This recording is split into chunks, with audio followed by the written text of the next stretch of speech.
Assalamualaikum warahmatullahi wabarakatuh.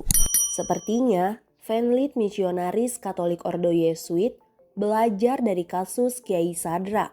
Setelah korespondensi panjang dengan Sadrak dan pengamatan yang mendalam di lapangan, Fanlit mengubah pola penginjilannya dari individu menjadi penginjilan kolektif dalam bentuk sekolah. Dengan mendidik anak-anak Jawa sejak kecil, diharapkan akan menghasilkan kekatolikan atau kekristenan yang murni. Seiring dengan dicanangkannya politik etis di bidang pendidikan di kalangan pribumi, Fanlit selalu mendirikan sekolah calon guru. Dalam mencari murid yang berkualitas, Fanlit aktif melakukan kunjungan kepada para bangsawan keraton dan priai agar menyekolahkan anaknya di Kolese Saverius atau sekolah yang didirikan oleh Fanlit. Semua murid yang masuk awalnya adalah Muslim, lalu menjadi Katolik ketika ia lulus. Tidak cukup menjadi guru, beberapa murid Kolese Saverius melanjutkan pendidikannya ke jenjang imamat. Sehingga bila dilihat dari banyaknya jumlah imam pribumi yang dihasilkan, menurut Steenbrink, usaha Fanlit ini paling sukses di dunia untuk kegiatan yang serupa. Dalam Kolese Saverius, identitas kejawaan sangat ditekankan, sedangkan segala hal yang berbau dengan Islam dihilangkan. Bahasa Melayu yang dianggap identik dengan Islam tidak diajarkan. Cukup dua bahasa, bahasa Jawa dan bahasa Belanda. Dengan demikian, diharapkan proses integrasi kekatolikan dan kejawaan dapat berjalan dengan sempurna. Fanlit juga mendidik para muridnya untuk serius mengkaji budaya Jawa.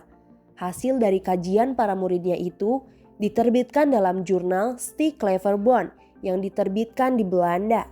Satu karya tulis dari pastor Jesuit yang dianggap mampu menangkap inti dari kebudayaan Jawa adalah disertasi dari Petrus Josephus Zoetmulder yang terbit pada tahun 1935. Dalam disertasinya yang berjudul Pantheisme and Monisme in the Javanese Suluk Literatur, Zoetmulder dianggap mampu mengungkap inti pandangan ketuhanan masyarakat Jawa melalui telaahnya terhadap Serat Centini dan berbagai dari karya sastra Curug Jawa. Menurut Dik Hartoko, meskipun penelitian ilmiah atau mengenai kebudayaan Jawa tidak pernah berhenti, tetapi itu tidak menggoyahkan dari patokan-patokan yang ditancapkan oleh Dr. Zoetmulder setengah abad yang lalu. Dalam pandangan Zoetmulder, doktrin manunggaling kawula Gusti sama sekali tidak terkait dengan konsep Widatul Wujud yang menjadi diskursus atau kontroversial dari kalangan ahli tasawuf Islam. Menurutnya, manunggaling kawula Gusti dalam budaya Jawa adalah suatu bentuk pandangan monistis yang berasal dari ajaran Atman Hindu.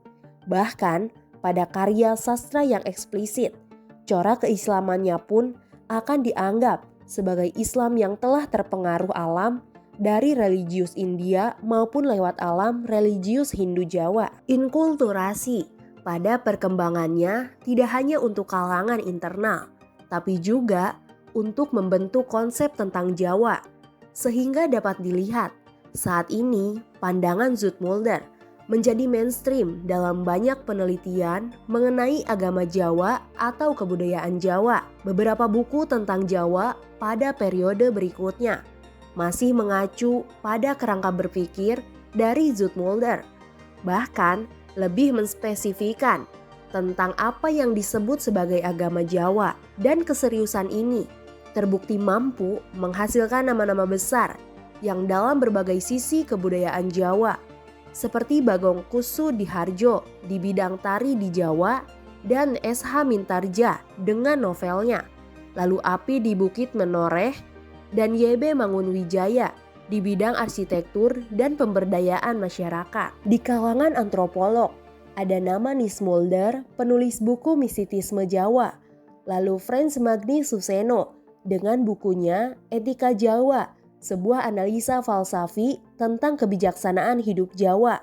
juga ada Sindunata, anak bajang menggiring angin. Dan di tingkat nasional, kita mengenal Frobdri Jarkara yang terkenal dengan konsep Indonesia bukan negara agama, tapi juga bukan negara sekuler. Lalu WJS Purwadarminto dengan Kamus Besar Bahasa Indonesia. Karena itu, jika wajah sinkretik menjadi wajah utama Muslim Jawa, Wali Songo tertutupi Siti Jenar dan munculnya anggapan bahwa akidah kejawen manunggaling kawula Gusti versi kebatinan dianggap sebagai wakil resmi dari Muslim Jawa, tidak lain dan tidak bukan adalah buah dari gerakan jangka panjang orientalisme dan misionarisme di Jawa. Setidaknya bila masyarakat tidak berhasil terkristenkan, paling tidak mereka akan jauh dari agamanya.